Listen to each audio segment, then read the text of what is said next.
আসসালামু আলাইকুম। অনেকদিন পরে গ্রামে চলে আসলাম।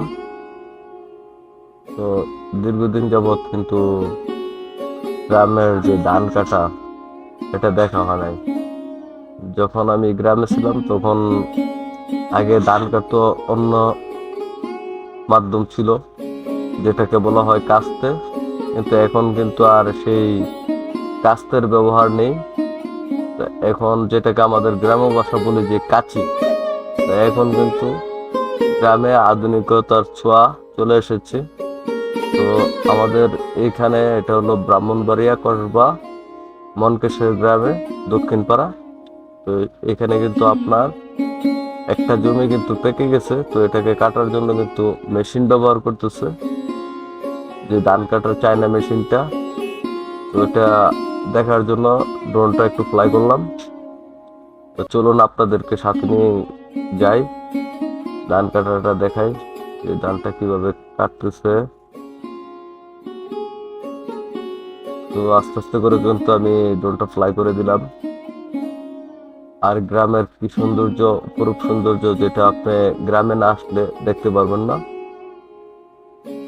কারণ এখানে আসলে দু চোখ যেদিকে তাকাবেন সবুজ আর সবুজ।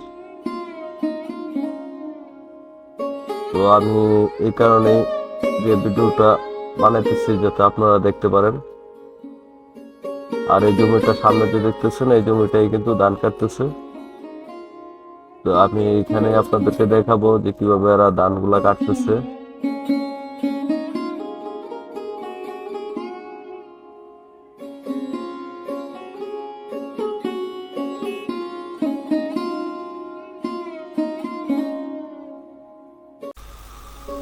এখানে যে সমস্যাটা সেটা হলো আপনার আশেপাশে কিন্তু আপনার প্রচুর চিল, যেহেতু গ্রামে তো অনেক চিল আছে।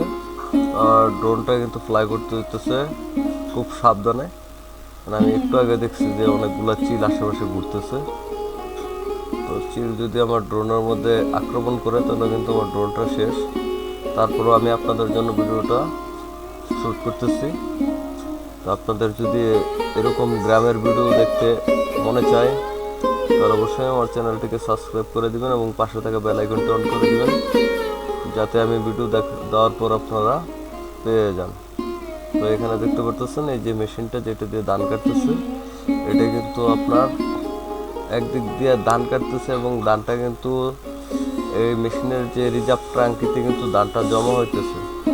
তো যখন ধানটা কাটা শেষ হয়ে যাবে তখন কিন্তু আপনার এই রিজার্ভ ট্যাঙ্কি থেকে যে ধানটা আছে এটা কিন্তু বস্তায় ভরে দেওয়া হবে। তো সেখান থেকে কিন্তু আপনার এই বস্তাগুলা কিন্তু সবাই বাড়িতে নিয়ে আসবে। আর যে খেরগুলো যেগুলো দেখতেছেন জমিতে পড়ে আছে, এগুলো অনেকে পরে এখানে শুকিয়ে বাড়িতে নিয়ে যাবে। আবার অনেকেই এখানে শুকালে এটাকে আগুন দিয়ে দিবে, পুড়িয়ে ফেলবে, যাতে জমিতে সার হয়। আমি আশেপাশে দেখতেছি যে চিল আছে কিনা, তো দেখতেছি যে পিছনের দিকে কোনো চিল নাই। তো এখানে কিন্তু আপনার এই মেশিনটা দিয়ে ধান কাটতে কিন্তু সম্ভবত 2500 টাকা নেয়। মানে এক বিঘা বলতে আমাদের এখানে হলো 30 শতকে 1 বিঘা। তো এখানে 2500 টাকা নেয়। যদি আপনার লোকেরা কাজ করতো সেক্ষেত্রে কিন্তু ওনারা প্রায় 4 থেকে 4.5 হাজার টাকা বা 5,000 টাকাও নিত। তো সেখানে কিন্তু কৃষকদের জন্য কিন্তু এটা একটা বিশাল সুযোগ, যে এরা 5,000 টাকার পরিবর্তে 2500 টাকা দিয়ে 1 বিঘা জমির ধান একবারে মারাই সহকারে নিয়ে যেতেছে।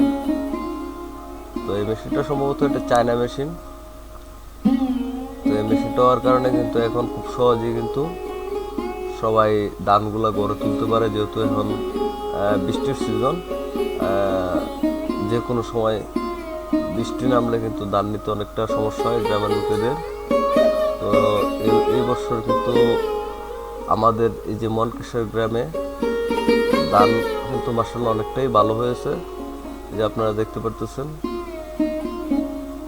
তো এই ধান যদি সবাই না করে তাহলে আমরা যারা শহরে থাকি তারা কিন্তু এই ধান থেকে যে চাউল হয় সেটার উপরে কিন্তু নির্ভরশীল।